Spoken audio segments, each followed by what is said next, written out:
Hi, I just wanted to come in for a second. I know with the DIY clay-based paints, they work a little bit differently than the paints a lot of us were accustomed to. And I tried to think of what were some of the things in the beginning that I wish I knew. And the main thing I wish I had known when I was thinking about day one of trying the paint is how to apply the second coat, because I didn't do it properly. I didn't know, and it frustrated me. So I'm hoping that I can share this and it'll help a little bit. Use a good brush if you have one, and you know it's better. This is a Paint Pixie number 8, and I'll put a link to that below if you're interested, and also I have an affiliate link for the DIY paint that I'll put down below. But with your brush, you want something that's going to hold a lot of paint. This is the smaller of the Paint Pixie oval brushes, but I just wet it about up to here. You can see where it's a little bit darker, but that's because I painted this with dark paint yesterday as well. And the other thing that I really recommend is a mister bottle. You can get these, I'll put a link to this too if you want. We sell these here locally, but you can get these at a beauty supply store is really good, or you can get it on Amazon.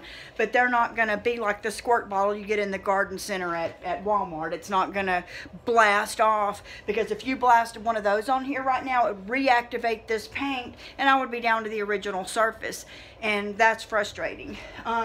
And don't ask me how I know.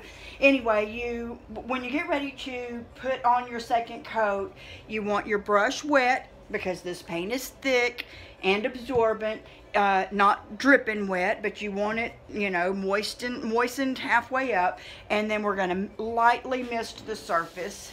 See how the darker area where I've misted the surface compared to the lighter area. This is the color it's going to be once it has a top coat on it. This is the color it is whenever it's dry without a top coat. But mist it lightly. Immediately it will start absorbing some of that paint. I mean some of that water. So I'm just now putting the paint on, you know, the bottom third or so of my brush, and just applying. And that's all there is to it. If you add too much water in the beginning, then you're going to remove some of your lower coat. If you don't add any water, you're going to get a bunch of drag, and your paint is going to be really thick, and no matter how good of a brush you have, it's going to leave a lot of lines and texture and brush strokes that look like you used a chip brush. So if you like that look, you can do that. You can always come back if you do get that look, add more water. See how this is already, let me lift it up. This is already absorbed most of the water that I applied on there in the beginning. I'm making sure all my brush strokes are in the same direction here, but it's already absorbed that. So I'm gonna mist again, just lightly mist. And I'm just probably the bottom quarter of my brush with the paint and having at it. And that's all there is to it. That is how you apply your second coat of DIY, or probably any other clay-based paint. I'll come back for another video and show you putting on the top coat and how to wet distress.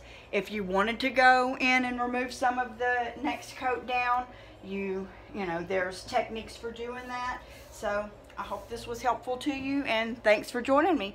And please subscribe, and if you want to see pictures of these chairs being finished, they'll be on my page at Art by Terry Stovall on Facebook, or sisterhood_of_traveling_brush on Instagram, and I'll put some links below. Thanks, bye.